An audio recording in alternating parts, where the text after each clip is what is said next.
Bueno, el tema que vamos a ver hoy es el tema de la apocalíptica. Este, como todos hemos oído eternamente, cada vez que se habla de apocalipsis, pareciera que se habla de fin de mundo, de destrucción. Por lo menos ese es el sentido general que la mayor parte de las personas proporcionan a esta palabra, ¿no? De hecho, cuando pasa algo terrible, la gente dice, ay, eso es apocalíptico, ¿verdad? Pero ¿hasta qué punto eso es cierto? De alguna manera nosotros vinculamos todo lo que son desastres naturales a la apocalíptica de una u otra forma. Este, Se considera pues que tendría que forzosamente ser de esta forma. Pero vamos a ver qué tal si realmente es así. Espérense un segundo que no me quiere pasar la lámina.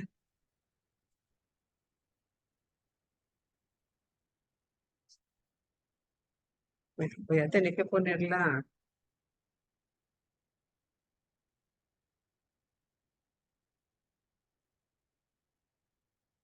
diferente. Vamos a ver.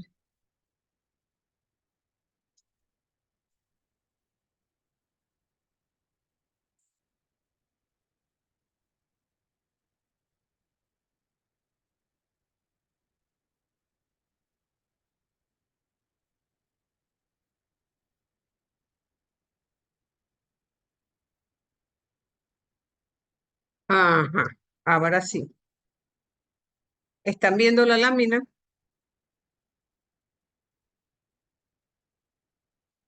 Sí, Sí, profe. Sí, sí, sí, perfecto. se está viendo Sí, la otra. profe. Ajá. Bueno, fíjense que en principio lo que venimos comentando, ¿no? La gente interpreta lo apocalíptico como algo que tiene que ver con una serie de males, unos causados por el ser humano, otros causados, vamos a decir que por la naturaleza. Entonces, desde la mortalidad infantil hasta los fanatismos, hasta los desastres, terremotos, volcanes en erupción, y de alguna manera nos olvidamos que el nombre de Apocalipsis quiere decir revelación. Por eso, eh, entenderlo de esa forma, lo que estamos haciendo es desconocer realmente lo que la apocalíptica viene a representar para no solamente el texto bíblico, sino para todos nosotros los creyentes. Podríamos decir que apo significa quitar, calipto, esconder, pero cuando tú escondes o quitas algo, en cierto modo lo estás desvelando de otra forma. Entonces, podríamos decir que la Apocalipsis es tan desconocida que tiene que ver mucho con ignorancia, ignorar el entorno de la creación, al ser humano, la importancia de cuidar el entorno ecológico, de las culturas, de dejar de lado al Dios de la vida y sobre todo desconocer todo lo que tiene que ver con nuestros orígenes. Entonces, diciendo esto, tendríamos entonces que ir delastrando un poco lo que significan estas palabras. La primera expresión que ven ustedes ahí en hebreos, soter. Soter significa algo oculto, escondido, secreto, en un lugar protegido para que no esté al alcance de todo. Esquete, a su vez, significa protegido y cubierto. Entonces, apocalipto significa descubrir, desenvolver, develar y revelar, que es su sentido más usual en la consideración de esta expresión. Hay dos términos que de alguna manera se parecen, lo apocalíptico y lo escatológico. Pero resulta que la apocalipsis mide el presente en función del futuro, en tanto, ¿verdad? Que la escatología mide el futuro en función del presente. O sea, todo lo que tiene que ver con el más allá y lo que nos espera después de la muerte. Y estas dos expresiones tienden de alguna manera a confundirse y a ser interpretada en muchas oportunidades como que si fueran sinónimos o por lo menos primas, vamos a decir así. Nosotros estamos acostumbrados a hablar de Apocalipsis. Sigo botando esa llave, madre mía. Ajá. Como si no hubiera llave. Adelante. ¿Qué tal? Ah, ok. Estamos acostumbrados a escuchar de Quedó dentro Apocalipsis de en el Nuevo Testamento, 300 y pico de personas pero pocos que saben se anotaron. que la Apocalíptica Quedan 2 días comienza en Las en Vegas. el Antiguo Testamento. Vamos a tratar de ver un poco en qué momento comienza y por qué. Pero yo, Me parece que pero alguien yo, tiene yo me quedé el sorprendido. Yo micrófono dije, abierto. o sea, ni siendo... Sí, profe, Me Pablo, parece que tienes Pablo el ya se lo voy micrófono a cerrar. encendido. Vamos a ver cómo se le cierra, Dios mío. Vamos a ver, participante. No, ya como que se salió, profe. Ah, ok, ok. Sí, debe ser que lo estaban llamando para alguna cosa. Bueno, el caso es que la apocalíptica nace en el Antiguo Testamento. Ahora, ¿por qué? ¿Por qué esto se da? Tenemos que estudiar un poco lo que son las claves históricas y teológicas para poder entender el Apocalipsis. Vamos a decir que como Dios manda, ¿no? Entonces, hay una evolución en la historia del pueblo de Israel, desde la literatura profética hasta la apocalíptica. Pero es una evolución lenta, donde lo profético se mezcla todavía con lo apocalíptico durante un tiempo. Ahora, lo importante no es buscar una fecha exacta, sino discernir el cambio cualitativo que se va dando entre lo profético y lo apocalíptico, tanto en cada uno de ellos como género literario, como por la teología que deriva de cada una de estas expresiones. La profética generalmente y normalmente se desarrolla en un mundo organizado. Recordemos que la profecía irrumpe en los momentos de mayor esplendor del pueblo, cuando estamos ante la monarquía, ante la realeza, que tendría que gobernar en nombre de Dios, y sin embargo vemos como el mensaje profético viene a ser precisamente como una llamada de atención en el desvío de la alianza. Por eso ellos anuncian esperanza en momentos de crisis y denuncian las injusticias de su época.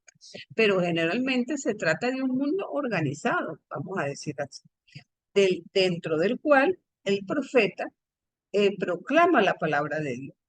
En cambio, la apocalíptica nace cuando ese mundo organizado ha sido destruido o cambió completamente su paradigma, o cuando el creyente es excluido del mundo organizado, ¿verdad? Y es arrojado, si se quiere, al caos de la marginalidad. Lo apocalíptico busca reconstruir la conciencia, ¿verdad? Para hacer posible la reconstrucción en un mundo completamente diferente. En la historia de Israel, el movimiento profético clásico se da antes de la destrucción de Jerusalén.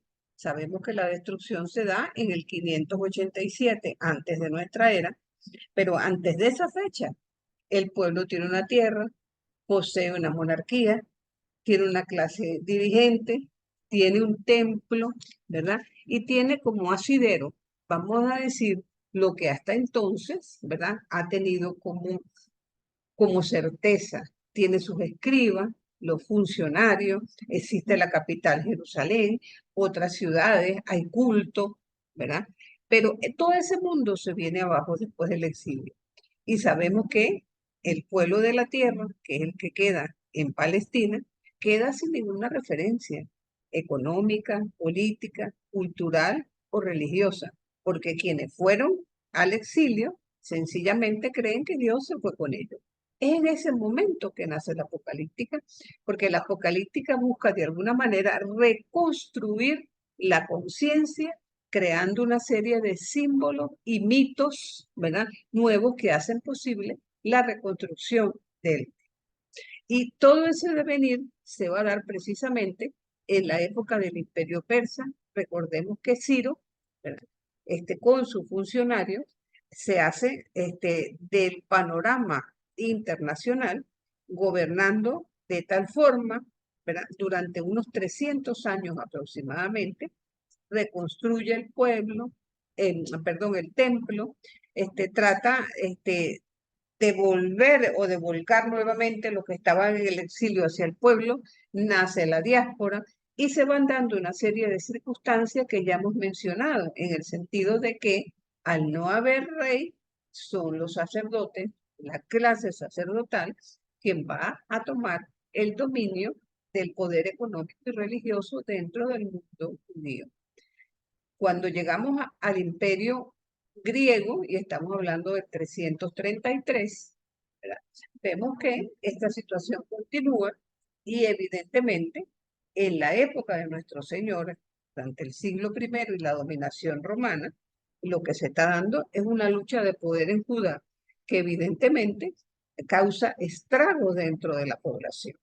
Y es allí donde podríamos decir que la apocalíptica tiene su máxima expresión. Espérense para pasar aquí.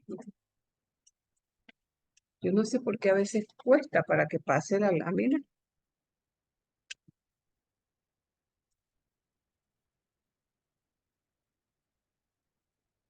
Ajá. Este es un poquito, ¿verdad?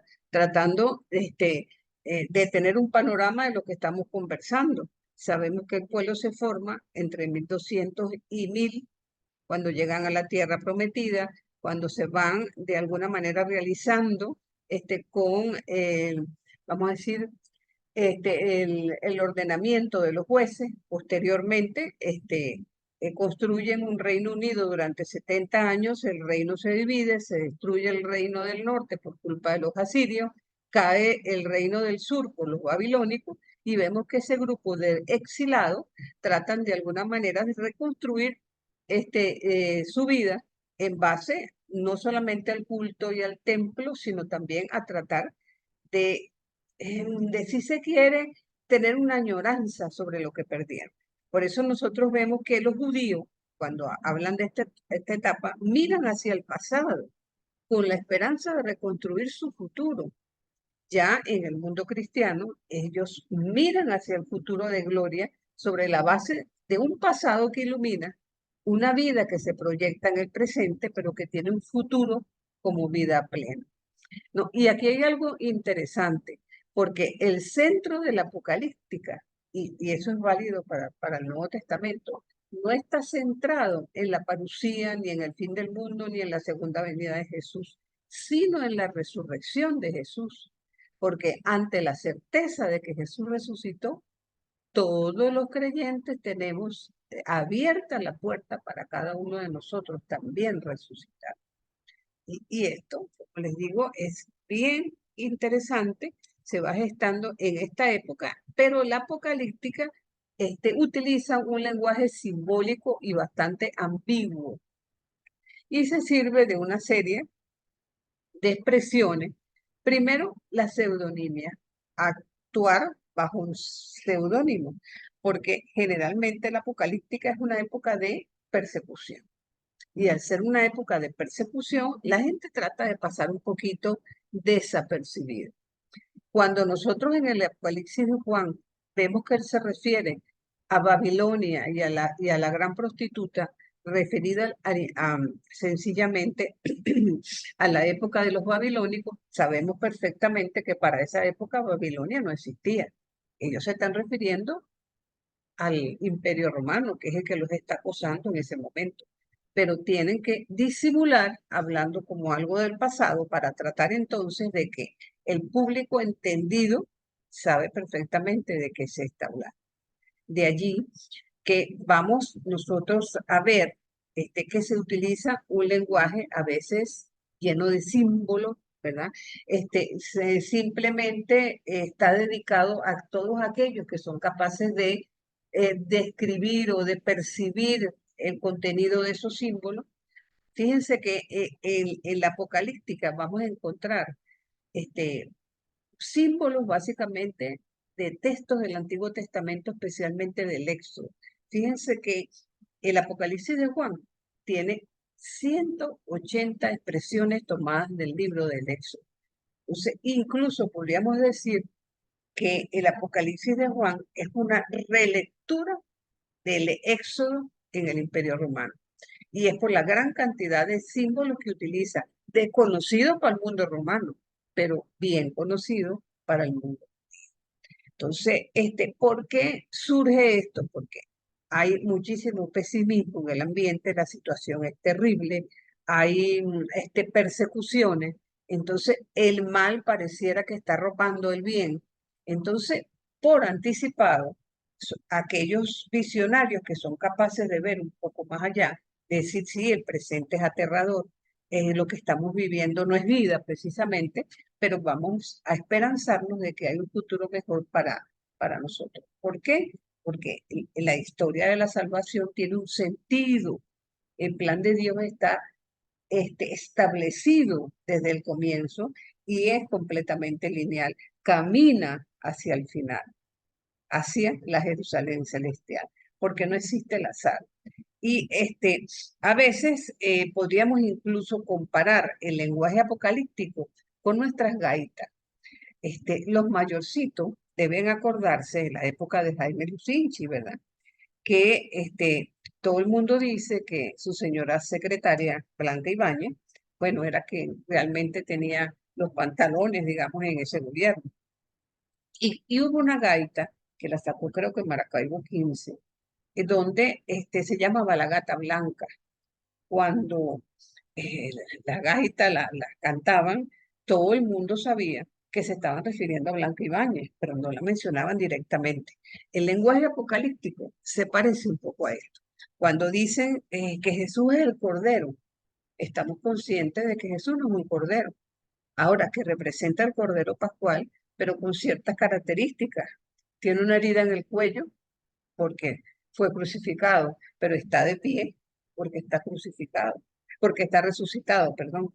Tiene 7 cuernos que vienen a representar precisamente el poder, lo máximo de poder. 7 ojos, lo máximo de sabiduría. Entonces vemos una serie de elementos, ¿verdad? Que habría que saber qué es lo que significan los ojos, qué es lo que significa los cuernos, qué es lo que significa las vestiduras blancas, qué es lo que significa en sí el cordero, para poder entender lo que realmente el texto quiere expresar. Y ese es un poco, ¿verdad? El lenguaje que nosotros vamos a encontrar en este texto. Decíamos antes, ¿verdad? Que el profeta actúa en un mundo existente. El apocalíptica condena el orden existente y anuncia la reconstrucción de un mundo mejor, ¿verdad? El profeta es un hombre de Dios en el mundo político y religioso de su época, que busca encauzar al pueblo hacia la renovación permanente de una alianza con Dios. Pero el apocalíptico surge, ¿verdad? Cuando ese mundo está destruido. Entonces, ¿qué es lo que hace el apocalíptico? Construye el plan de Dios en la conciencia del creyente, con visiones, símbolos, mitos, para así construir un mundo nuevo. En el profeta y en el apocalíptico estamos hablando de movimientos que son históricos. Lo que cambia sencillamente entre cada uno de ellos es la perspectiva. El profeta busca reconstruir el mundo en la tierra. El apocalíptico busca reconstruir la conciencia y la esperanza para construir un mundo diferente dentro de la misma historia. Entonces, quizás para captar esto en su totalidad, tendríamos que irnos a la conquista de América, a 1492. Entonces, comparando lo que pasó con el pueblo de Israel en el 587 con lo que pasó a los indígenas americanos y los aborígenes en 1492. Allí en ese momento también se da una destrucción total, esta vez de los pueblos indígenas, y fue una destrucción económica, política, cultural y religiosa, ¿verdad? En este contexto, si se quiere, y bajo el influjo positivo de una evangelización liberadora, surge una nueva conciencia en el pueblo indígena de México, que se va a expresar, ¿verdad?, en la leyenda de Tepeyac. Este relato es apocalíptico y busca justamente reconstruir la conciencia indígena a través de un mito sincrético, si se quiere, construido a partir de las tradiciones indígenas, ¿verdad? De la diosa Tonanixi, y cristianas, la Virgen de Guadalupe. Lo que permitió, de alguna manera, al pueblo indígena primero y luego al mexicano y latinoamericano, por supuesto, construir su identidad propia, como parte de un proceso de reconstrucción total del pueblo amerindio. Ahora fíjense, junto a este relato indígena apocalíptico, ¿verdad? Tenemos la respuesta profética de un fray Bartolomé de las Casas. Este fue un profeta por el hecho de ser español, de ser obispo, de estar dentro del sistema, ¿verdad? Y de alguna manera, fue capaz de alzar la voz para denunciar la destrucción de los pueblos indígenas y las injusticias que se estaban cometiendo con ellos. Entonces, fíjense, la respuesta apocalíptica por una parte y la respuesta profética por la otra. ¿Qué más tendríamos que decir al respecto? Fíjense que en el año 538, ¿verdad? La élite israelita, que estaba exilada en Babilonia, retorna a Palestina. Entonces nace un primer movimiento apocalíptico, o diríamos más bien un movimiento de reforma, ¿verdad? Con una escatología, con un mundo simbólico apocalíptico, y va a tener como dos tendencias contrapuestas. Una dominante, hierocrática. Cada vez que hablamos de hierocrática estamos hablando del ejercicio sacerdotal, inspirada en la escatología apocalíptica de Ezequiel y conducida por la fracción saducita, que son los que a la larga el grupo sacerdotal que va a llevar adelante el control. ¿Cuál es su programa? La reconstrucción del pueblo, pero a partir de la reconstrucción del templo y de la reconstrucción del culto. Los capítulos del 40 al 48 de Ezequiel inspiran este proceso. Con los profetas Ageo y el primer Zacarías, el movimiento va creando como un mundo simbólico que de alguna manera está contrapuesto al proyecto del imperio persa, que es el que está hegemónicamente, vamos a decir, imponiéndose por encima de todo. Pero este movimiento pierde su dimensión escatológica, ¿verdad? Y se transforma en un movimiento de control de la comunidad. Para ello vamos a tener como protagonistas a Esdras y Nehemías, y en los libros de crónicas está muy bien expresado toda esta etapa. La otra tendencia tiene un carácter profético popular, digamos así, inspirada, ¿verdad? En la escatología del Deutero Isaías, más bien. Busca la reconstrucción de Israel, no fundamentalmente desde las estructuras, sino desde la reconstrucción del pueblo mismo. Su programa es Isaías del 60 al 62.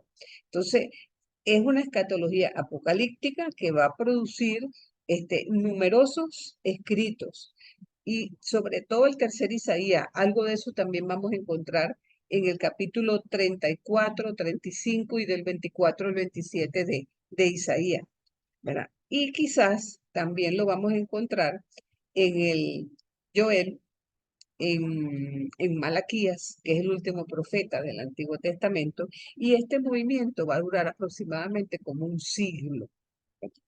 Entonces, fíjense, en términos teológicos, este movimiento va a producir un movimiento hacia atrás y otro hacia adelante. Hacia atrás, ¿por qué? Porque los que regresan del exilio tienen la imagen del templo, creen que con reconstruir el templo y el culto, ellos van a volver al pasado glorioso de la época de David y Salomón. Empiezan, tú sabes, a considerar la idea de tener un rey poderoso que les va a ayudar a reconstruir las antiguas tradiciones como memoria. Entonces, sí están conscientes de que todo lo que les ha acontecido ha sido porque se apartaron de la alianza, porque de alguna manera la destrucción del templo es el justo castigo a su comportamiento, ¿verdad? Y esto será clave de interpretación, tanto en el exilio como en el posexilio. Pero también hay un movimiento hacia adelante, porque este movimiento gira en una perspectiva mesiánica, de un futuro restaurador de Israel, uno que sea capaz de levantar la casa de David, ¿verdad? Y esto entra en conflicto en la literatura apocalíptica y entra en conflicto, lo veremos de manera radical en el Nuevo Testamento, porque la imagen mesiánica de la mayor parte del pueblo era hacia un rey que sería capaz de devolver la antigua gloria de Israel. Y Jesús no vino para eso. El reino de Dios viene a representar algo más que, que un reino político, que un reino de poder, que un reino económico.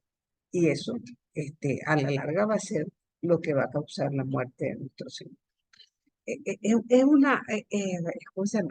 Es un movimiento interesantísimo, porque cuando comparamos de alguna manera los dos movimientos reformadores, uno sacerdotal, institucional, el otro popular, profético, podríamos decir, ambos movimientos buscan reconstruir el pueblo de Dios, pero el primero a partir de la restauración de las estructuras, el segundo es a partir de la reestructuración del corazón. Entonces, el movimiento apocalíptico posterior, ¿verdad?, va a tratar de conservar el lenguaje y la simbología del primero, pero históricamente será una prolongación del segundo. Entonces, el primer movimiento, de alguna manera, recibe un fuerte influjo de la élite que retorna del exilio. El segundo es del pueblo de la tierra, el que quedó allí, el que vienen a pedir las tierras que eran de ellos y las piden que se las devuelvan a sus antiguos dueños. Entonces, este movimiento crece fundamentalmente en las masas, que ve en las instituciones del pasado el fracaso de ellos como pueblo. Entonces, es un movimiento popular, pero que busca la reconstrucción utópica, si se quiere, de este pueblo por medio de la creación de una nueva conciencia, ¿verdad? Nuevos símbolos, nuevos mitos, nueva esperanza, y criticando de alguna manera a las instituciones dominantes, ¿verdad? Quizás los dos movimientos fueron históricamente necesarios, pero no obstante fue el segundo, el profético, el más creativo, el que más influyó incluso en el movimiento de Jesús y en el cristianismo naciente, ¿verdad? Entonces es bastante seguro que la teología de la liberación, que se gestó en los años 80 aproximadamente, sigue el modelo profético inspirador de Isaías 56 a 66. Y de alguna manera, ambos movimientos que acabamos de mencionar son legítimos a condición que lo institucional no mate lo profundo. Y eso, lamentablemente, es lo que muchas veces ha ocurrido a lo largo de la historia.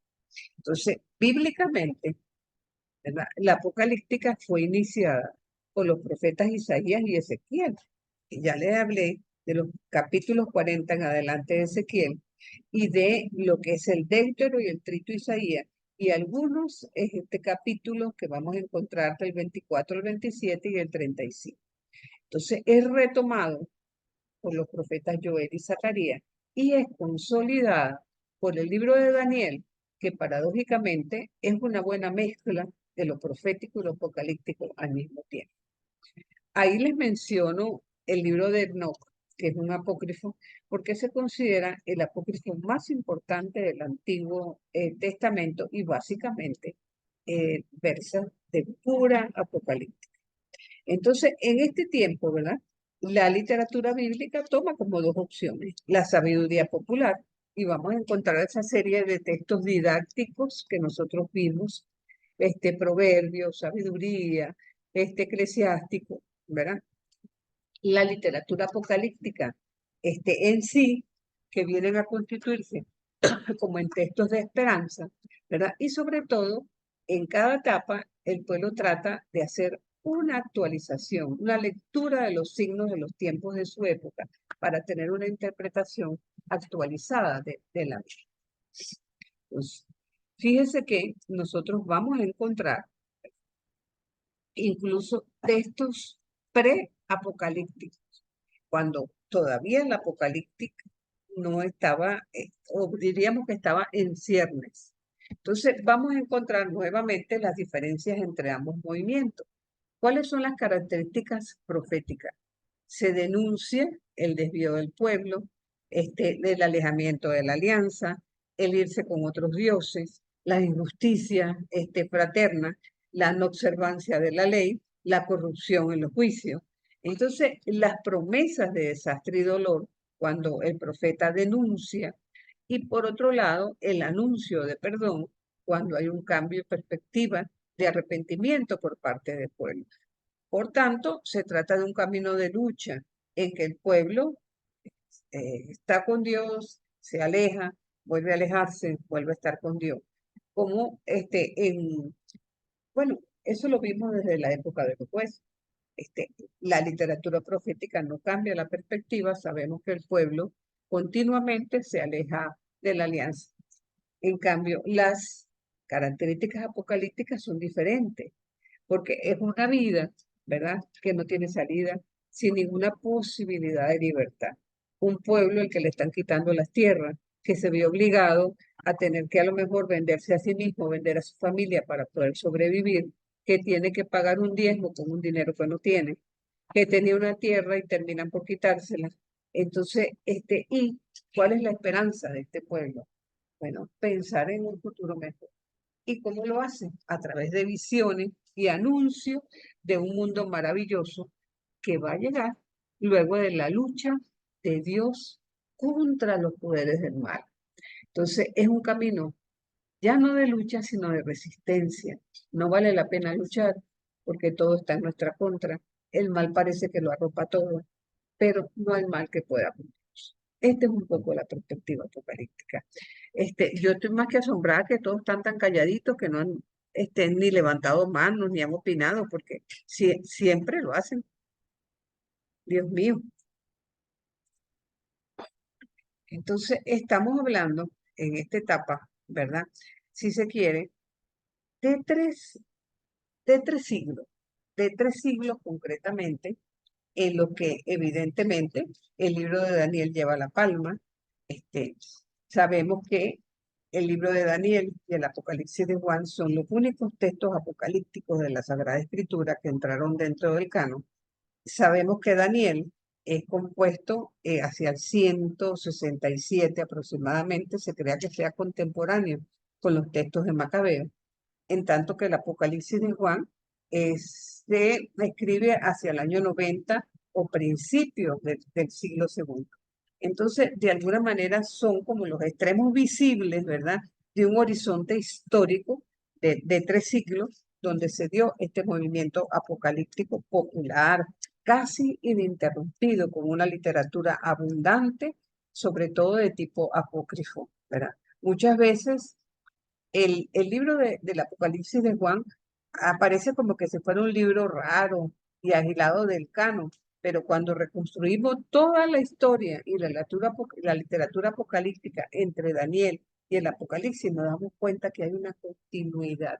De alguna manera, en este contexto, se hace como más significativo el movimiento de Jesús y el comienzo de la iglesia apostólica, ¿verdad? Entonces, sabemos eh, en cierto modo, ¿verdad?, que la exégesis ha dado como un salto cualitativo, ¿verdad?, al situar el movimiento de Jesús en el trasfondo histórico de los movimientos populares de su época, en el contexto de movimientos apocalípticos, porque el trasfondo histórico de Jesús es la apocalíptica, como mundo de ideas, símbolos y mitos, que anidaban el espíritu de la población a través de los campesinos de la época, de manera especial en Galilea. Recordemos que los galileos siempre fueron considerados como gente muy llana, muy sencilla, muy de pueblo y también como muy revoltosos, ¿no? Entonces, es la apocalíptica e incluso la irrupción de los grupos de celotes, lo que explica la resistencia judía de los pobres contra el Imperio Romano, ¿verdad? En tiempos de Jesús. Y entonces, de alguna manera, eso no puede entenderse más que como la concepción, ¿verdad?, de una escatología totalmente extramundana. O sea, en la época de Jesús pareciera que el Imperio Romano iba a dominar para siempre. Y eso es lo que pasa con la mayoría de los imperios, que de una u otra forma creen que no van a tener fin. Veamos algo más sobre esto. Fíjense que incluso el libro de Ezequiel, en el capítulo primero, va presentando de alguna manera los grandes símbolos del final de los tiempos. El ser humano, león, toro, águila. Fíjense cómo los cuatro vivientes del Apocalipsis están representados por estos cuatro vivientes: el ser humano, el león, el toro y el águila. Por otra parte, también, si ustedes se han fijado en las iglesias, generalmente los evangelistas han sido descritos con esta simbolismo. Marcos está representado por el león, Lucas por el toro, Mateo por el ser humano y Juan por el águila.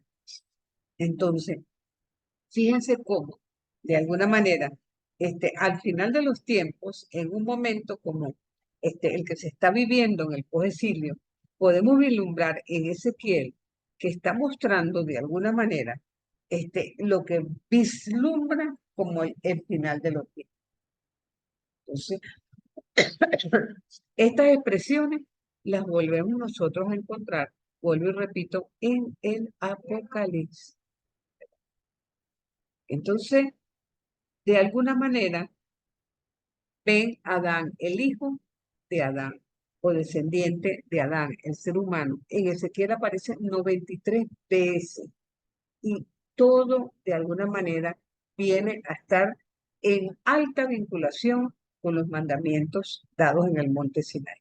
Porque para el pueblo de Israel esto es una continuidad de la historia, algo que sencillamente eh,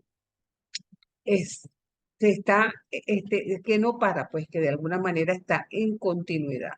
Entonces, el movimiento de Jesús, su visión del reino, la lucha contra los demonios, la identificación con el Hijo del Hombre que está presente aquí, la presencia victoriosa de Dios en medio de la historia y de la iglesia, desde la perspectiva apocalíptica, se permite de alguna manera rescatar la visión histórica, económica, religiosa, política y social del movimiento de Jesús, su carácter campesino y popular, y simultáneamente, yo diría que su dimensión trascendente dentro de la historia. Y eso nos lleva, evidentemente, a involucrarnos o acercarnos realmente a este movimiento y a este Apocalipsis de Juan, con otros ojos, no como un libro que representa la destrucción o el fin del mundo, sino como una revelación. Por cierto, ustedes sabían que el libro más cristológico del Nuevo Testamento es precisamente el Apocalipsis. Es el que tiene más títulos cristológicos, por una parte. Tiene 7 bienaventuranzas dirigidas a las 7 iglesias de la diáspora. Es un texto eminentemente enriquecedor en los momentos en que estamos nosotros pasando por momentos difíciles, ver cómo al final siempre el bien es el que va a triunfar. Eso es particularmente importante, porque una clave de interpretación de la apocalíptica también dice relación con la profecía cristiana primitiva y el movimiento apostólico, ¿verdad? Especialmente el paulino. En el Antiguo Testamento distinguido históricamente la profecía y la apocalíptica, pero en el cristianismo la apocalíptica y el profetismo de alguna manera son convergentes. Y esto es extraordinario mirarlo de esta forma. Entonces, les decía que hay más textos apocalípticos fuera del canon que dentro, porque dentro apenas tenemos Daniel y Apocalipsis, pero fuera del canon, el libro de Enoch, de que ya hice mención, y fíjense que hay Apocalipsis de Abraham, de Adán, de Baruch, de Elías, y fíjense que todos son libros que han sido escritos o en el siglo primero antes de Cristo o después de Cristo, o sea que bastante cercano al movimiento de Jesús. Entonces, de algún modo, con eso tenemos algunas claves de interpretación para seguir en este movimiento apostólico. Vuelvo y repito, la referencia más conocida en los sinópticos es la de Daniel 7:13. ¿Alguien, por favor, puede leer ese texto?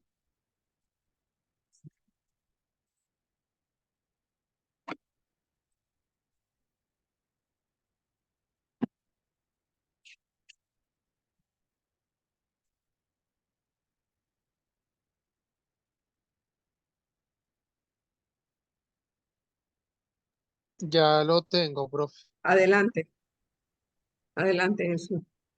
Mientras seguía contemplando esas visiones nocturnas, vi algo como un hijo de hombre que venía sobre las nubes del cielo. Se dirigió hacia el anciano y lo llevaron a su presencia. Continúo. Sí, sí, 13 y 14. Ajá. Se le dio el poder, la gloria y la realeza, y todos los pueblos, naciones y lenguas lo sirvieron. Su poder es el poder eterno que nunca pasará. Su reino no será destruido. Ajá. Ustedes recuerdan que en la expresión de hijo de hombre se menciona en los evangelios con mucha frecuencia para referirse a Jesús. Bueno, fíjense que está tomada de este texto apocalíptico. Igualmente, lo que tiene que ver con la resurrección, que ya empieza a esbozarse por vez primera en los textos de Macabeo. Pero fíjense que el capítulo 25 de Mateo, que habla del juicio final, es Juan 5:29, después de la curación del funcionario, 11:24, cuando la resucitación de Lázaro, y en los Hechos 24:15, además del Apocalipsis, podemos considerar, ¿verdad?, que todos estos textos de alguna manera nos dan una visión apocalíptica como un escenario cósmico de la actuación de Dios en la historia, donde al final se va a producir algún tipo de desenlace donde sencillamente el mal no va a triunfar y que es el bien el que va a tener la última palabra. Esto es particularmente, yo diría que muy hermosa esta perspectiva, porque en cierto modo nos olvidamos a veces pues de esta visión apocalíptica que está presente en los evangelios, tanto en los sinópticos como en el evangelio de Juan. Entre, digamos que las características que nosotros podemos esbozar de este texto, del Apocalipsis o de la apocalíptica en general, ¿verdad? Es la apocalíptica nace en tiempos de persecución, pero sobre todo en situaciones de caos, de exclusión, de opresión permanente. El Apocalipsis permite a la comunidad en esta situación reconstruir su conciencia y su esperanza. Transmite como una espiritualidad de resistencia, ¿verdad? Y orienta hacia la organización de un mundo como más alternativo, ¿verdad? Es un libro muy liberador, lleno de esperanza, y su utopía podríamos decir que es histórica, pero a la vez es política. En los orígenes del cristianismo vino a representar algo muy, pero muy importante, ¿verdad? Porque es evidente, ya lo acabamos de decir, que la apocalíptica cristiana hunde sus raíces en el mundo apocalíptico judío, ¿verdad? Así como las primeras comunidades, ¿verdad? Y la misión apostólica, porque la apocalíptica recoge y transforma las tradiciones apocalípticas judías y las judeocristianas, cumpliendo dentro de las comunidades una función crítica y de resistencia frente a la helenización del cristianismo, que ese también fue otro ingrediente contra el que tuvo que abrirse paso la cristiandad primitiva, ¿verdad? Quizás podríamos agregar que el olvido del Apocalipsis a largo plazo hizo posible que la iglesia se integrara al sistema imperial dominante y la construcción de una cristiandad autoritaria, sobre todo después de Constantino, ¿no? Recuperar el Apocalipsis es recuperar una dimensión fundamental tanto del mundo judío como del movimiento de Jesús.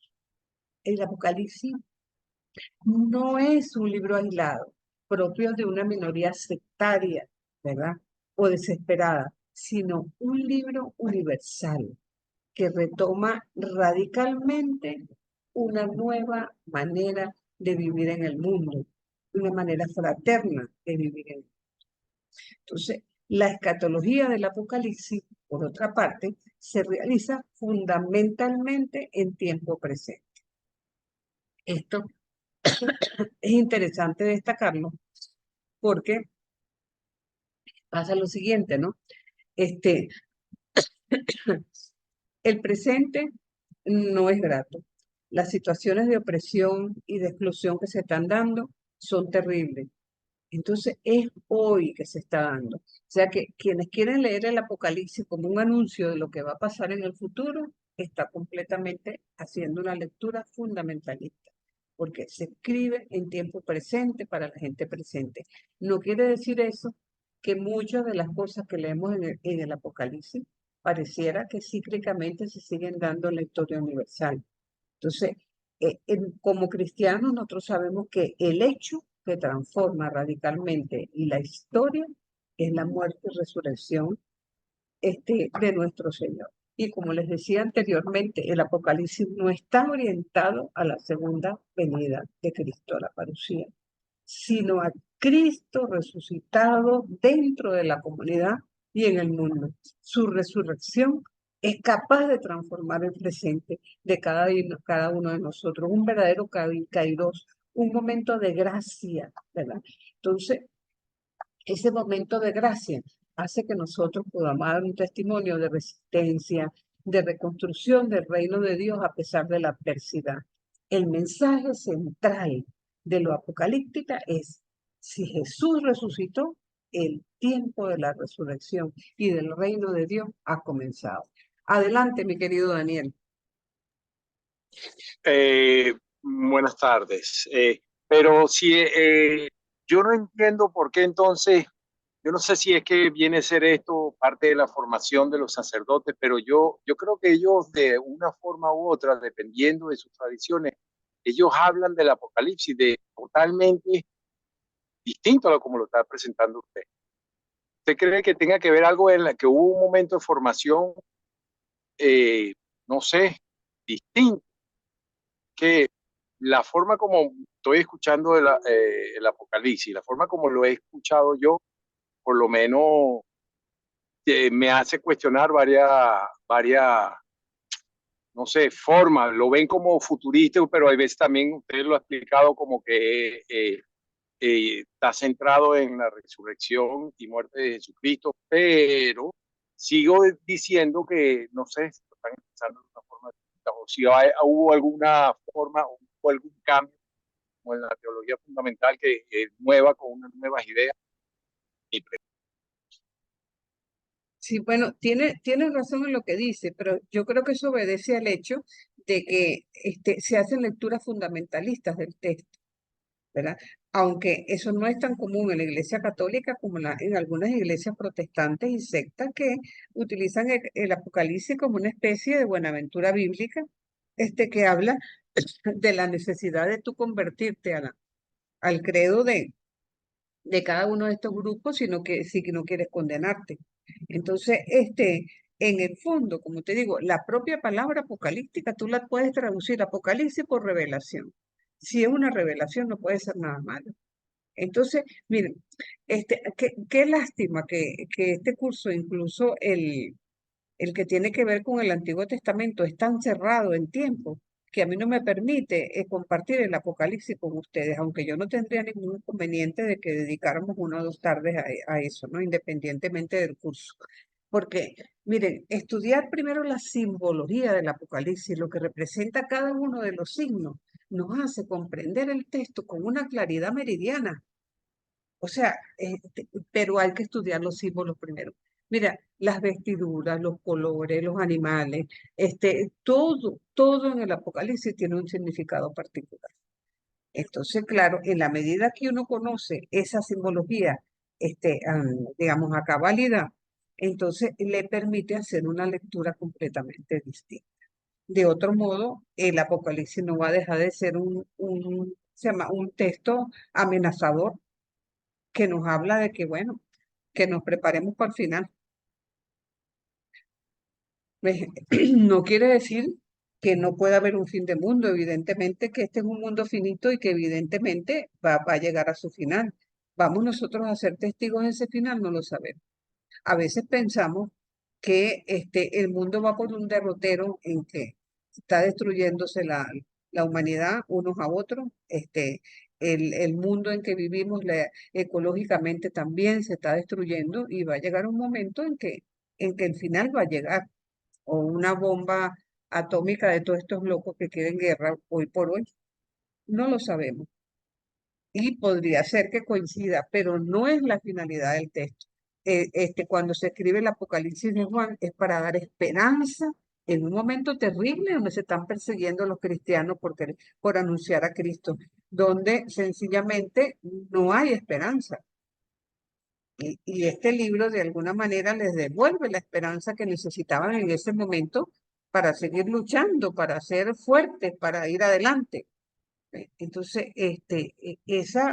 por lo menos esa es la visión que yo aprendí del Apocalipsis y me parece que es la única que puedo aportarles a ustedes.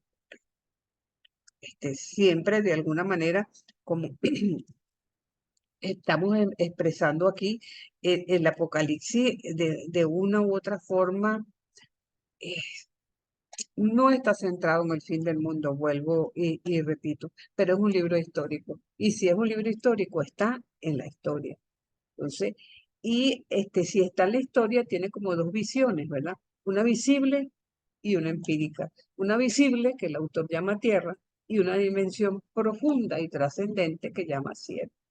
Hay una sola historia que se realiza simultáneamente entre el cielo y la tierra, entre Dios y el ser humano, y el Mesías resucitado que actúa en nuestra historia, liberándonos de la opresión y de la muerte y ayudándonos a construir un mundo alternativo.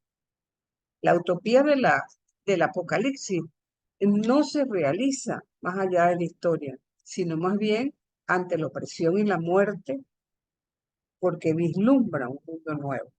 Y esto es lo que me parece más hermoso de esta, porque de alguna manera es como que si el cielo puede ser adelantado en la historia presente en la medida que nuestro pensamiento, nuestra acción vaya por esa vía.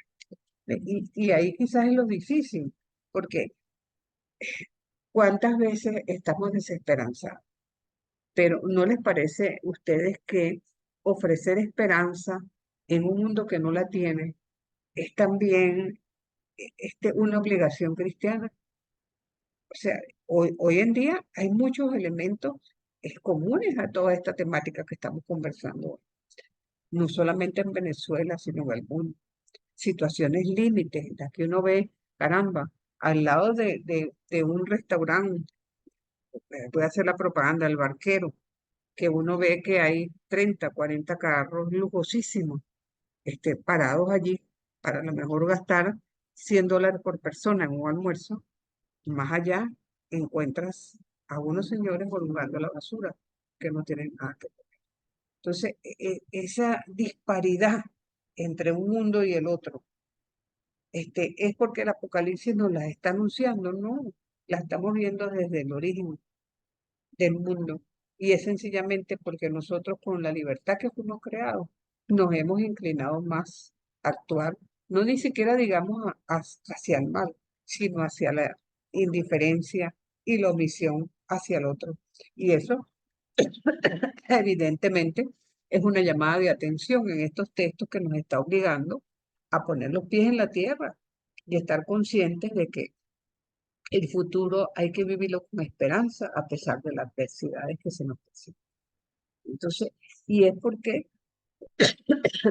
el Apocalipsis es revelación y siendo revelación es desocultamiento, que decíamos al principio, de la presencia trascendente y liberadora de Cristo resucitado en la historia. El Apocalipsis puede ser cólera y castigo para los opresores, pero es buena noticia, es evangelio para quienes quieren seguir a Jesús, para quienes se sienten excluidos de la historia, para que aquellos que están oprimidos y que son capaces de ver el mundo con los ojos de Dios. Entonces, el Apocalipsis es lo contrario, si se quiere, a lo que llamaríamos hoy ideología, porque la ideología oculta la opresión y legitima la dominación. El espíritu del Apocalipsis, de alguna manera, se resume en el grito de Jesús en la cruz. Y eso es otra cosa. Entonces, el Apocalipsis es la revelación de Dios en el mundo de los pequeños. Es el reino de Dios, el mensaje de Jesús es ese. Entonces, y es evidente que se realiza a través de mitos y símbolos. Eso es indispensable, porque el mito es histórico, y al ser histórico, busca identificar y movilizar a las comunidades en situaciones de caos y opresión. Es así. El mito ayuda a construir la conciencia colectiva y las praxis del pueblo de Dios. El mito es polisémico. Si nosotros tenemos, como oíamos nosotros con las parábolas, polisémico porque tiene distintas maneras de interpretar, puede tener mucho sentido. Entonces, la apocalíptica crea mitos liberadores y subvierte los mitos dominantes. Yo creo que ahí es donde está el quid de la cuestión. ¿Hasta qué punto nosotros, los mitos dominantes, somos capaces de subvertirlos y convertirlos en antimitos? Entonces, ahí quizás está. Nos enseña a descubrir ese poder, el poder de los mitos, y de alguna manera utilizarlo para expresarnos de manera creativa. Entonces, por eso es que las visiones, conjuntamente con los mitos, transmiten una convicción y una certeza histórica. No solamente tienen que ser interpretadas, sino contempladas, contempladas y transformadas en acción. La visión transmite fuerza, expresa una espiritualidad histórica, ¿no? Pero la visión también es memoria, es parenesis o exhortación, por decirlo así. Entonces, la visión desarrolla la imaginación creativa del pueblo y la búsqueda de alternativas. Ustedes no han escuchado por ahí que la gente se ha recreado ahorita para tratar de sobrevivir, inventando trabajitos particulares, donde la que sabe hace tortas, la que cose también ofrece para la venta, el que no vende ropa, y es porque esa es la imaginación creativa. En Venezuela estamos viviendo momentos difíciles desde el punto de vista económico, y es evidente que la gente trata de precisamente sobrevivir utilizando estos mitos en el presente que de alguna manera ayudan a dar sentido a la vida. Entonces, esta certeza histórica que desarrolla la imaginación creativa del pueblo sigue siendo válida en todo momento histórico. Ahora, ¿qué es lo que quiere expresar el Apocalipsis? Básicamente a través de todos sus mensajes. Caramba, que hay maldad, que hay odio en el mundo. No debería serlo, ¿verdad? No debería haber. Debería haber fraternidad. Pero ¿acaso no empezó con Caín y Abel? O sea, pareciera, ¿verdad?, que ese odio y esa violencia que aparecen en ciertos textos expresan situaciones límites de opresión y angustia que vive la comunidad. Por eso los textos tratan como de reproducir, ¿verdad?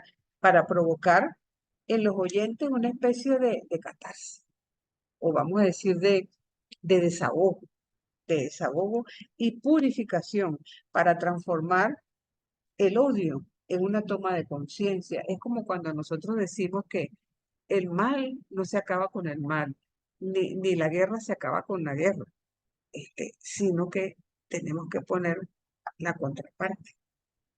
Este es el llamado del Apocalipsis, que la violencia viene a ser como más literaria que real. Jesús resucitado aparece como un cordero degollado. Su triunfo es en la cruz. Y los mártires, los primeros cristianos que murieron ante los leones, derrotan a Satanás con su testimonio. Jesús derrota a los reyes de la tierra con su palabra. Entonces, la praxis apocalíptica es eso, es fuerza del espíritu, es fuerza de conciencia, es el poder de los mitos y el testimonio. O ya llamaríamos que es la fuerza espiritual, el no dejarnos vencer ante las dificultades, el seguir adelante, la estrategia sobre todo de la no violencia, que es lo más importante, porque uno lo ve a cada momento, tanta violencia a nuestro alrededor, que quién no tiene la tentación de actuar de la misma forma. ¿Sí? Entonces, esto de alguna manera no va con el cristiano. Entonces, el Apocalipsis, el de Daniel, el de Juan, de alguna manera trata de unir la apocalíptica con la profecía. Los mitos que se utilizan, podríamos decir que no son representaciones estáticas de la realidad, sino instrumentos para un discernimiento profético de la historia, un discernimiento que llama a la conversión y ofrece una salvación universal. No es un libro de arquetipos tampoco, ni dicotomías maniqueas, sino una reconstrucción del éxodo en el corazón de las comunidades, en especial del Imperio Romano, si nos referimos ¿cómo se llama? El Apocalipsis de Juan, y si nos referimos a Daniel, en la época de Antíoco IV Epifanes, donde verdaderamente la situación de las comunidades judías era muy difícil, también fueron tiempos de persecución. Entonces, es de alguna manera con su espíritu profético, modera, transforma los movimientos apocalípticos radicales, que en la época de Jesús también los hubo. Recordemos el movimiento de los celotes, que ellos pensaban que era por la vía de la violencia que ellos iban a acabar con el Imperio Romano. Eso no es lo que pretende ni el Apocalipsis de Daniel ni el Apocalipsis de Juan. Entonces, fíjense que, en cierto modo, la apocalíptica une apocalíptica y profecía. Eso es así. Mito y praxis. ¿Qué hago yo con los mitos? Llevarlos a la práctica, ¿verdad?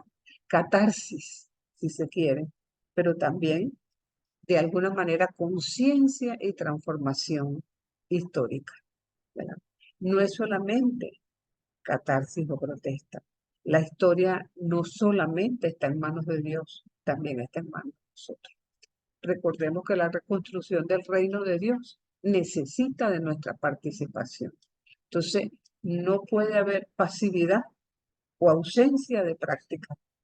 Los mártires, los profetas, aquellos que en los textos de Daniel y Juan se nos presenta como que no son capaces de adorar a la bestia ni a su imagen ni aceptan la marca, hacen realmente historia y derrotan a Satanás. Cada vez que nosotros le decimos que no al mal, estamos derrotando a Satanás. Entonces, de algún modo, vamos destruyendo los poderes del mal de a poquito, en lo que nos toca sencillamente, porque no tenemos papeles protagónicos que puedan cambiar masas, ¿verdad? Pero podemos hacer realmente historia, provocando de alguna manera cambios a nuestro alrededor. Entonces, la apocalíptica te habla de una construcción de un futuro mejor, ¿verdad? Y ese futuro puede ser adelantado, y reconstruido en el hoy, en el presente. Entonces, en cierto modo, nos va presentando un análisis de la realidad, una realidad que no es precisamente muy bonita, pero que sin embargo nos inspira para ayudar a construir una sociedad alternativa, y esto es fundamental. Hoy sabemos que el enfrentamiento económico, político, cultural y religioso, por una y otro frente, nos sentimos atacados. ¿Qué hacer nosotros en consecuencia? ¿Vamos a dejar que las fuerzas sobrenaturales del mal irradien sobre cada uno de nosotros, o por el contrario, vamos a tratar de poner nuestro granito de arena para que sea una realidad el reino en cada uno de nosotros? Entonces, de alguna manera, la apocalíptica tiene que ser entendida en el contexto en que nace e interpretado con el mismo espíritu en que fue escrito, que no podemos hacerlo, ¿verdad? Quizás desde como nosotros entendemos hoy por hoy los mitos, pero sigue siendo válido la apocalíptica para todos los tiempos y lugares. Tampoco tiene en forma cifrada, si se quiere, y enigmática la historia desde Juan hasta el fin del mundo. No es un noticiario del futuro, vuelvo y repito, tampoco es ciencia ficción. Rechazamos toda interpretación fundamentalista, dispensacionalista o neoconservadora del Apocalipsis. Buscamos interpretarlo positivamente en sentido literal e histórico, pero asimismo buscamos reinterpretarlo en el tiempo actual a la luz del, vamos a decir, del sentido espiritual de las escrituras, porque en el fondo nuestra aspiración es la misma que en la época de Daniel y en la época de Juan. Queremos un cielo nuevo y una tierra nueva donde reine la paz y la justicia. Eso es así. Entonces, ya con esto finalizamos la apocalíptica y vamos a seguir con el siguiente tema que yo pensé que se nos iba a ir todo el tiempo con esto, pero antes les quiero dar la palabra si tienen alguna pregunta, alguna reflexión. Me pareció muy válida la de Daniel y muy buena.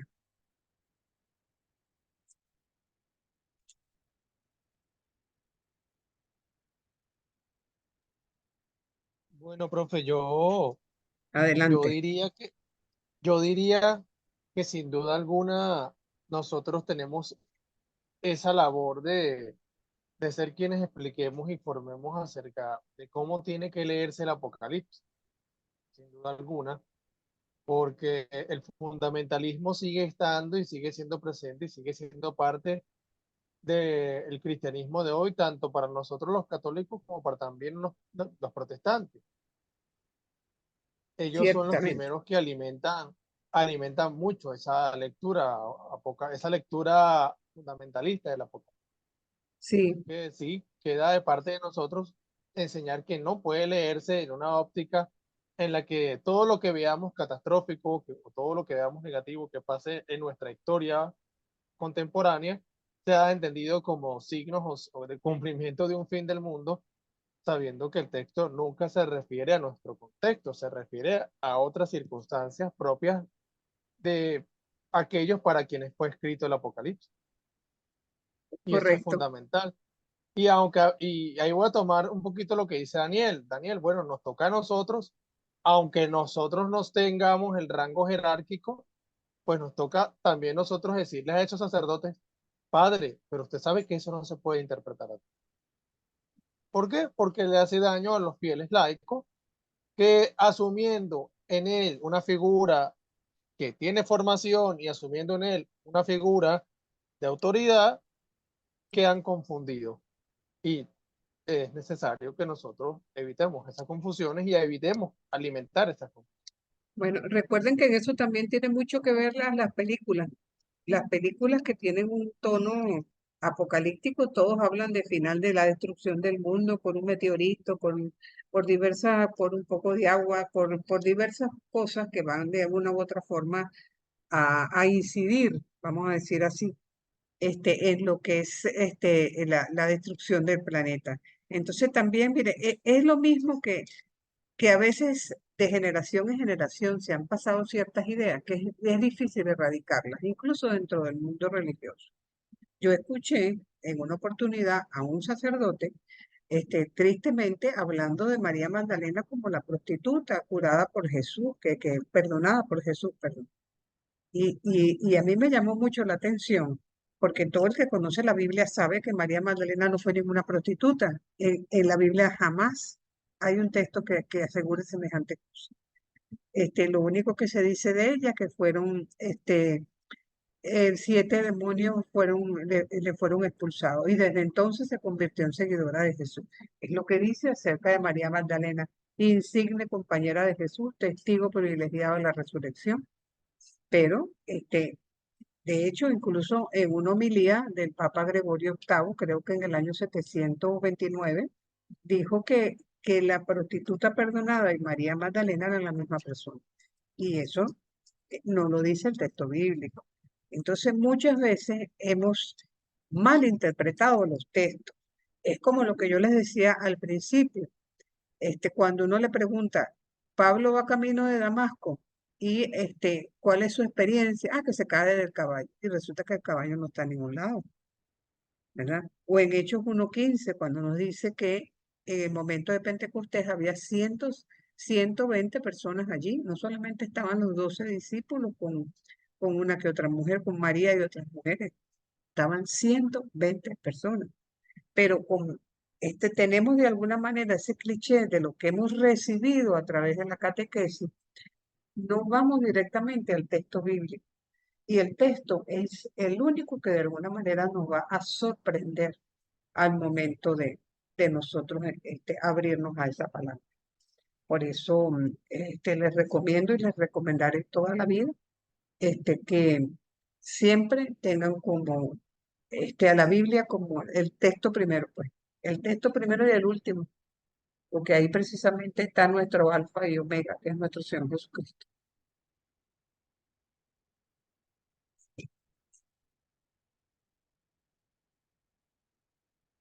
Daniel, ¿querrá agregar algo más? Sí, quisiera ver, qué casualidad, usted como me está leyendo la mente. Yo creo. Ajá.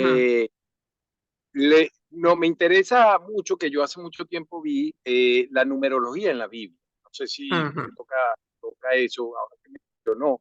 La numerología en la Biblia tiene mucho significado y yo Sí, creo que por ahí también nos hemos ido y hemos distorsionado esos números, como lo acaba de mencionar usted, y lo llevamos a tradiciones. Y vuelvo y caigo en las tradiciones donde inclusive en formaciones de sacerdote, porque yo veo que cuando uno es formado en un sitio y formado en otra forma, te hablan y te explican de una forma el mismo punto. sí. Y yo lo entiendo, lo que dice Jesús es muy válido, porque nosotros, claro, escuchamos esto de autoridades y ya por ahí nos vamos, y la persona que no es un poquito formada, y caemos en esta línea en la cual hemos venido a través de los siglos.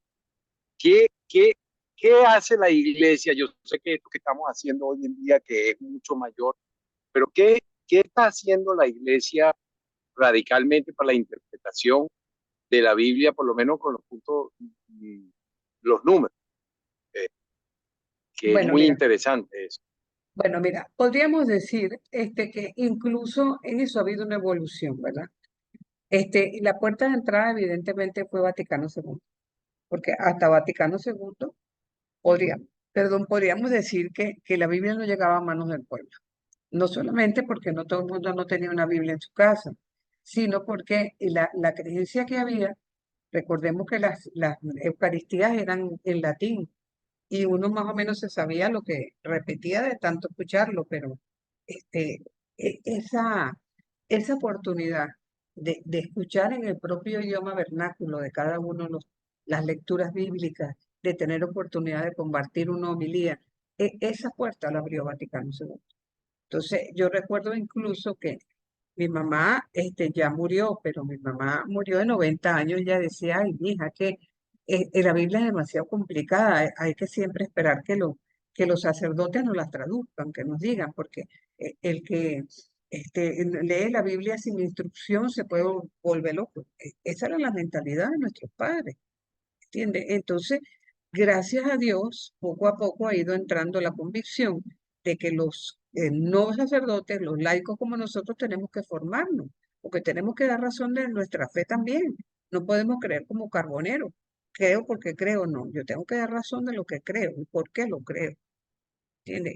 Y eso ha sido, digamos, un aporte maravilloso, sobre todo desde los años 90, que se han abierto escuelas bíblicas por todas partes.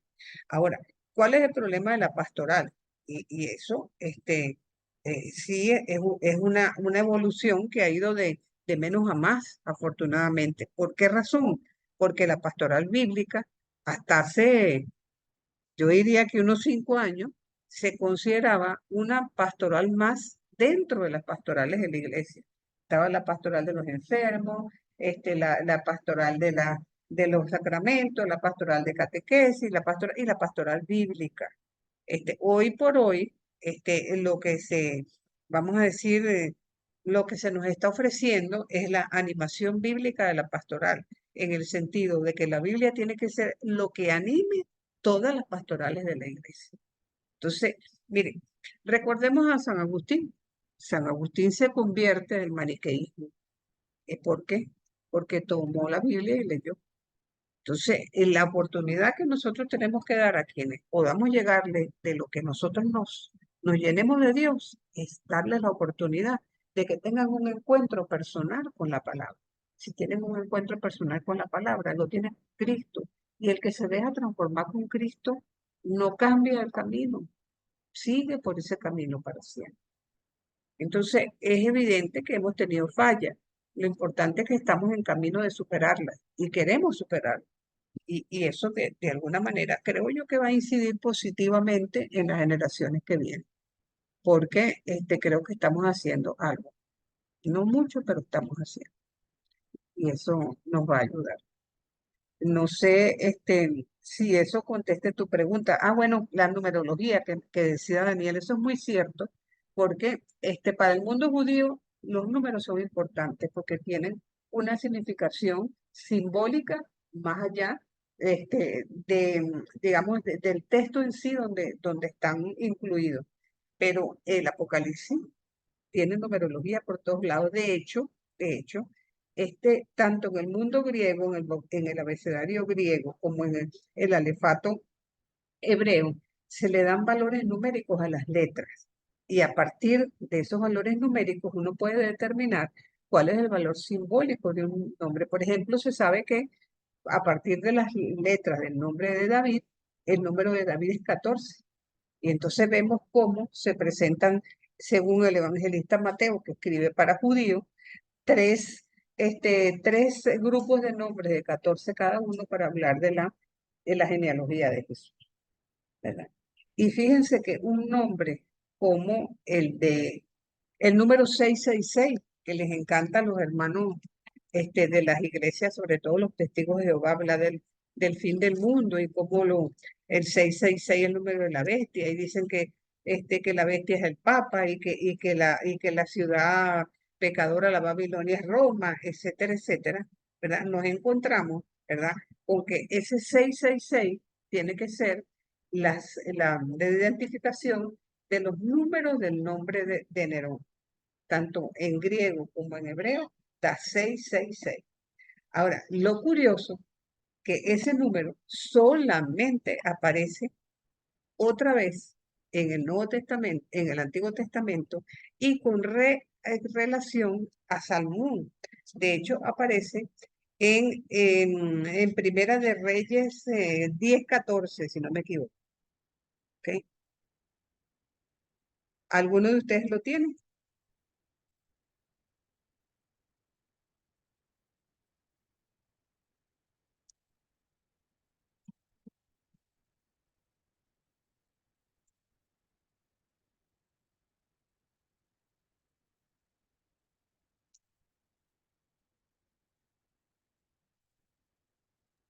Listo, profe. Lo Adelante. terminé. Primera de Reyes 6:14. No, 10:14. 10:14. Yo escuché Ujú. 6:14. Bueno, aquí está. En un solo año llevaban a Salomón 666 talentos de oro, sin Ujú. contar las tasas a los viajeros, los impuestos a los comerciantes y todo lo que venía de los reyes de Arabia y de los gobernantes, los gobernadores del país. Ajá. ¿No le parece simbólico, ya que estamos hablando de simbología, que aparezca en el Apocalipsis referido a Nerón, que fue un hombre déspota en su gobierno, que no solamente se preocupó de enriquecerse, sino que de paso incendió Roma, culpó a los cristianos, era un hombre bastante despiadado?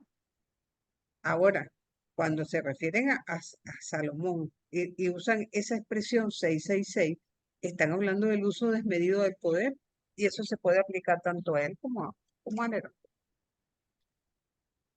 Entonces, es importantísima para el mundo bíblico la numerología, las 7 oraciones del Padre Nuestro, los 2 testigos en un juicio, ¿cómo se llama? Los tres, ¿cómo se llama? Las 3 tentaciones, por ejemplo, los 40 días en el desierto, los 40 días de Jesús durante las tentaciones. Entonces, mire, meterse en ese mundo simbólico ayuda si tenemos claridad sobre lo que significa cada una de esas expresiones numéricas, se nos aclara cualquier texto que nosotros podamos leer donde estén involucrados. Entonces, ahí les dejo eso como que Profe, vamos a los 144.000, Ajá, los 144.000, ¿sabes de dónde salen? 12 tribus de 12 por Israel, 12, 144. 144, pero resulta que hasta la Edad Media no se sabía que los números eran interminables y se pensaba que el número mayor, el número tope era 1000. Entonces, agregarle a 144.000 era decir toda la humanidad. Entonces, ¿cómo se llama? Es extraordinario. Meternos en ese mundo es extraordinario. Ojalá en verdad tuviéramos la oportunidad de involucrarnos en el mundo del apocalipsis de frente para aprender cosas muy bonitas acerca de ese tema. Profe, una cosa, el Ajá, Apocalipsis ajá. también no se puede entender como una forma de control social, de, bueno, si te portas mal, mira lo que pasa. Y bueno, y esa costumbre siempre milenarista de que el fin del mundo está cerca, ¿no?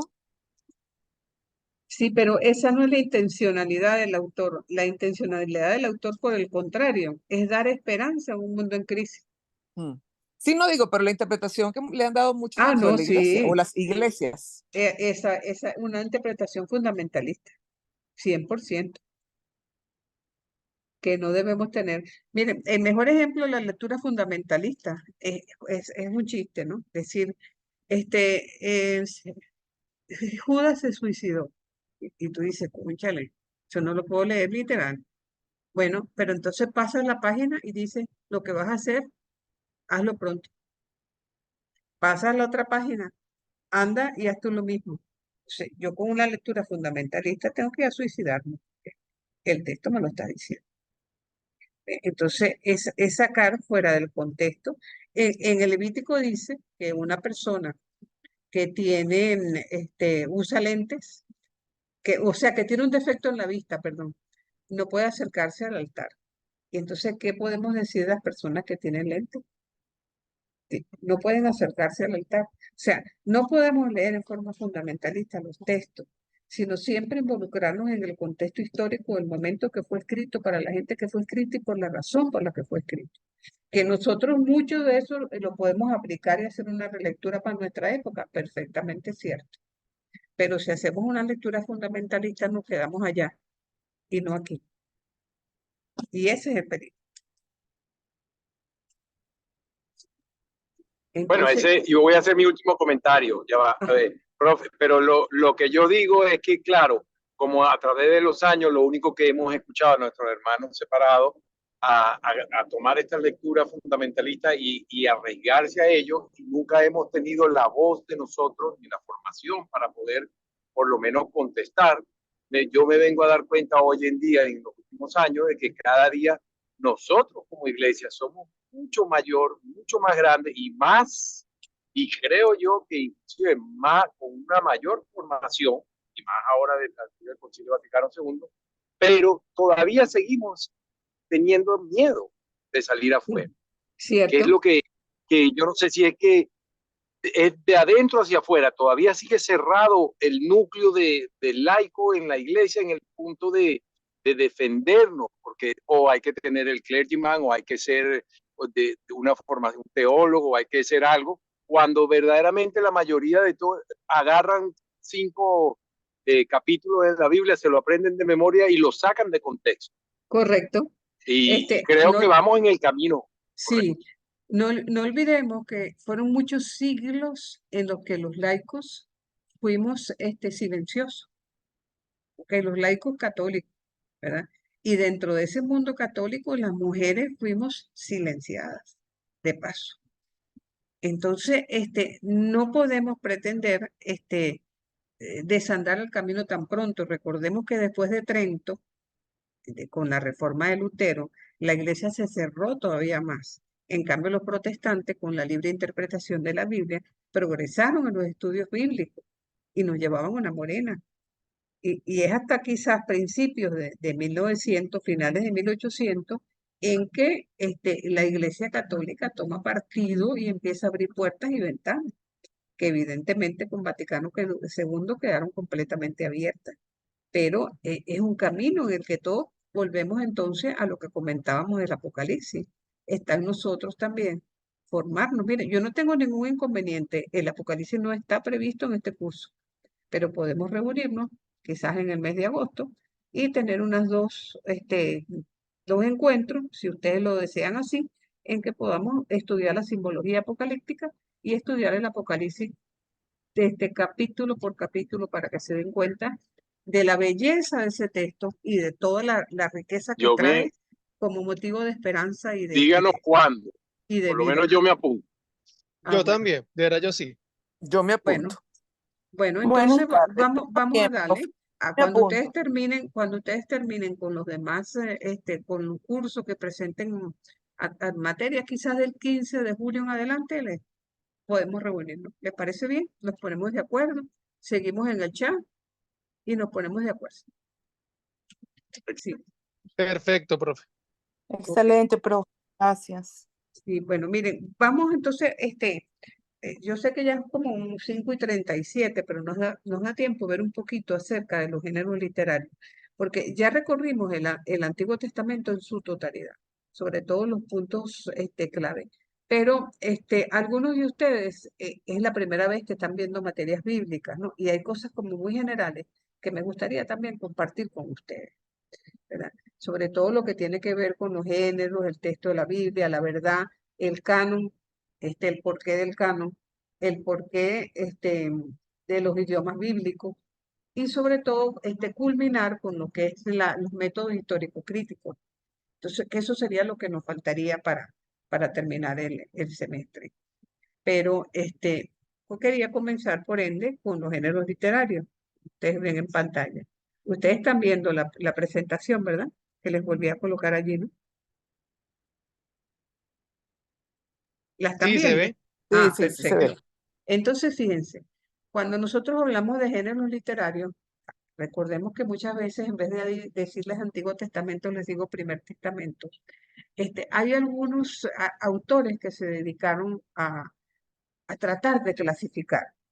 ¿Por qué razón? Porque hasta en el mundo católico, hasta Pío XII y la Divina Oflante Espíritu en 1942, no había la noción de que en la Biblia había géneros literarios. Se nos olvidó que era la palabra de Dios, pero que también era palabra humana. Y toda palabra humana está escrita en un género literario determinado. Entonces, para poder entender al texto como palabra de Dios, también tenemos que estar conscientes en qué género literario está escrito, que no es lo mismo la carta de Pablo que el bautismo de Jesús o sencillamente las leyes del Levite, porque estamos hablando de géneros literarios completamente diferentes. Entonces hubo un señor en el mundo protestante que estableció la tesis si debía considerarse como género literario cuando estaba en la etapa oral, en todo lo que era el estadio preliterario, o hablar directamente de lo que era la prehistoria literaria. Entonces, ¿qué hizo este señor? Fue clasificando prosa, dichos, cantos, a lo que él consideró en la etapa preliteraria, ¿verdad? Recordemos que un texto como el Cántico de Miriam o el Cántico de Débora se consideran que incluso está escrito en hebreo antiguo. Entonces, este señor lo considera como parte de la etapa antes de estar puesto por escrito. Y después usa la clasificación de textos históricos, recopilaciones legales, proféticos, apocalípticos y poéticos. En cierto modo, es la misma clasificación que a la larga viene quedando. También tenemos desde el mundo católico a Luis Alonso Cheque, que sabemos que él fue sacerdote, autor de una versión bíblica, un verdadero poeta. Entonces, para él, lo dividió, fíjense, en poesía popular, pero lejos de hablar de un texto completo, extraía que si el canto al trabajo de número, el texto de Isaías en la sátira, el canto al amor o la fábula que habían jueces 9, bendiciones, prosa oficial, narraciones, donde incluía lo que era el mito, la saga, la leyenda, crónica, autobiografía. Hoy por hoy para nosotros el mito estaría incluido en un género histórico, ¿verdad? Literatura profética y género sapiencial. Eso básicamente sería la clasificación de Luis Alonso Cheque, pero para el Segundo Testamento o Nuevo Testamento, la clasificación más usual es la de Zimmerman, ¿verdad?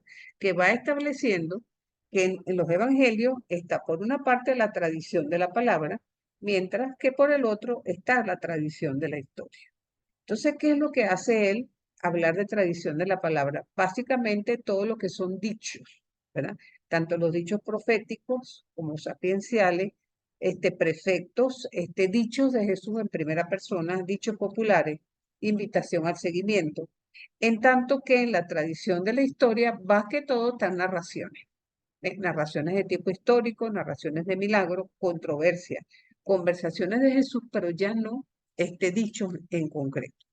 Y entonces él, esta clasificación la extiende incluso para otros textos del Nuevo Testamento. Fíjense que las cartas, a su vez, las clasifica en material litúrgico, en testimonio parenético, como son los sermones, y en homología. Entonces, va clasificando de acuerdo a lo que considera, ¿verdad? Que son himnos, confesiones, textos eucarísticos, fórmulas querigmáticas, confesiones, las doxologías cuando son en homenaje a Jesús o en homenaje a Dios. Entonces, todas estas clasificaciones que aparentemente se ven un poco complejas, ya las vamos a reducir. Por su parte, en los Hechos de los Apóstoles, también hay material narrativo, hay sumario, pero también hay discursos, oraciones, sermones. Sabemos que el Apocalipsis es género apocalíptico, pero además se considera un género aparte los evangelios de la infancia, donde vamos a encontrar la genealogía, que como género literario son catálogos, el esquema de la anunciación, que es único, y los midrash son una especie de historias fabuladas de textos de los bíblicos. Y el Evangelio de Juan, a diferencia de los evangelios sinópticos, se considera como un género testimonial. ¿Por qué? Porque en cada momento, cuando se hace alguna afirmación, se dice, y los discípulos se acordaron, y los discípulos se acordaron, y los discípulos se acordaron. Entonces, esta clasificación tan amplia la vamos a simplificar simplemente en 7 grandes géneros. ¿Por qué escogemos estos simplemente? Bueno, porque son los que más abundan en la Sagrada Escritura. Cuando nosotros hablamos de género histórico, ¿de qué estamos hablando? De todo lo que tiene que ver con historia, bien sean mitos, sagas, leyendas. ¿Qué tenemos nosotros de historia en el Nuevo Testamento? Por ejemplo, el bautismo de Jesús.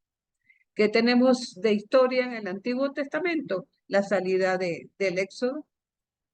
Esto es historia. Cuando nosotros leemos en el año 587, las hordas de babilónicos comandadas por Nabucodonosor llegaron a Jerusalén, asolaron la ciudad, destruyeron el templo y se llevaron al pueblo al exilio. Estamos hablando de un texto histórico.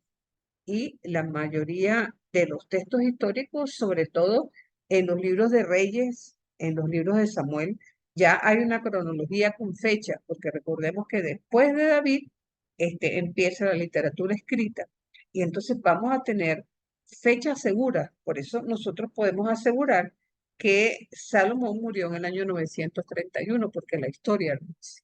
Entonces, este es un género muy abundante, tanto en el Nuevo Testamento como en el Antiguo, porque en el Nuevo Testamento podríamos decir, aun cuando no pretenden ser libros de historia, que los evangelios se consideran dentro del género historia.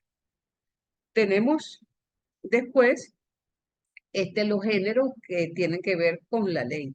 Evidentemente, el principal es el texto del Levítico, donde están dispuestas todas las leyes en beneficio del pueblo, desde lo personal hasta lo social. Pero también vamos a encontrar leyes en otros textos, como por ejemplo el libro del Éxodo, el Deuteronomio, el libro de Números. Vamos a encontrar algunos textos legales también. ¿Qué encontramos en el Nuevo? Dice, amarás al Señor tu Dios y al prójimo como a ti mismo. En cierto modo, esa es una ley. Entonces, podríamos entonces agrupar como el género legislativo a textos como los que estoy mencionando. Pero también tenemos el género de profecía, ¿verdad? Ya nosotros vimos en profundidad los profetas. De hecho, ustedes hicieron un trabajo muy bueno sobre los profetas menores. Entonces, la profecía asume personajes históricos que reciben un mandato de Dios para anunciar o denunciar todo aquello que favorece o que por el contrario perjudica a la alianza. ¿Y cómo lo hacen? A través de oráculos, a través de relatos biográficos, a través de anuncios, de avisos, de amenazas. Mucho de la Biblia está cargado de profecía, sobre todo en el Antiguo Testamento, aunque en el Nuevo también vamos a encontrar alguno que otro texto profético. Los libros sapienciales, los acabamos de ver. Ya vimos que en muchos de ellos vamos a encontrar sentencias, consejos para la vida, el respeto a los mayores, la fraternidad entre los hombres. Vamos a encontrar también unos que tienen una tendencia ortodoxa, que siguen la temática de la retribución, como usualmente el pueblo lo ha asumido, otros que posteriormente la cuestionan, como el texto de Job o el mismo de Joel. Entonces, este grupo de textos se consideran como textos sapienciales. También vamos a tener cartas. Son escritos con un remitente, un determinado destinatario. A lo largo del Antiguo Testamento vemos que entre distintos monarcas que se cruzan, pues, este testimonio de misiva, que la Biblia también relata, pero básicamente el mayor testimonio lo vamos a encontrar en el Nuevo Testamento, porque de los 27 textos que hay, 21 son cartas. Entonces, prácticamente podríamos decir que, o sea, estadísticamente, el Nuevo Testamento está surcado de cartas, básicamente. Tenemos además la lírica, ¿verdad? Donde, de alguna manera, vamos a ver lo que es la poesía y la lírica en su máxima expresión. ¿Cuáles son los géneros literarios que van a entrar aquí?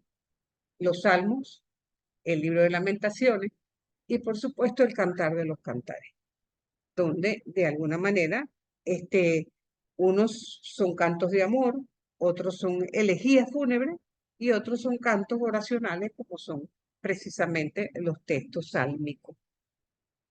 Aparte de esto, tenemos, ya va, el género apocalíptico, ya lo acabamos de ver, ¿verdad? Está ligado a la profecía. Entonces, a través de mitos y de símbolos, de visiones, de sueños y diversas interpretaciones, nos encontramos una serie de señales que quieren decir más allá de lo obvio. Y es precisamente, ¿verdad? Bueno, aquí les estoy repitiendo un poco esto de lo sapiencial, esto de Ruth, lo epistolar y lo lírico, pero a donde quería llegar era aquí. Fíjense lo que les había comentado, esto lo vamos a encontrar en Apocalipsis capítulo 4, lo que yo les decía acerca de los 7 cuernos, máximo poder, de los 7 ojos, máxima sabiduría, degollado porque fue una muerte sacrificial, pero al mismo tiempo de pie porque está resucitado. El Apocalipsis nos dice que el Cordero es el único capaz de quitar el sello del libro de la vida. Entonces, de alguna manera, se nos va representando la idea de un futuro en el que evidentemente la última palabra la tiene él. Fíjense lo que les decía anteriormente, la simbología apocalíptica. Tenemos a Dios sentado en su trono. Detrás vamos a encontrar 24 tronos, 12 y 12. Los 12 tribus del Antiguo Testamento, los 12 apóstoles del Nuevo. Un arco iris, de donde sale el fuego, y fíjense, 7 antorchas que representan las comunidades y los 4 vivientes que estábamos viendo en la apocalíptica de Daniel. ¿Lo recuerdan cuando decíamos el águila, el toro, el león y el hombre? Entonces, fíjense en el dibujo de al lado, las lámparas son las comunidades de la diáspora, las estrellitas son los dirigentes de las comunidades, el cinturón quiere decir el ceñirse, la palabra, la espada, que la palabra de Dios es como espada de doble filo, y las vestiduras blancas que indican precisamente la resurrección. Y en la medida de que nos involucramos con el significado de todos esos elementos, se nos clarifica completamente lo que estamos leyendo acerca del texto, ¿verdad? Entonces, vamos a dejarlo hasta aquí, porque ya entonces la hora nos perturba. Y bueno, seguimos con el texto bíblico la semana entrante. ¿Tienen alguna pregunta acerca de esta parte que generalmente es bastante sencilla, sobre todo porque ya hemos recorrido el Antiguo Testamento y ya hemos visto cada una de estas premisas?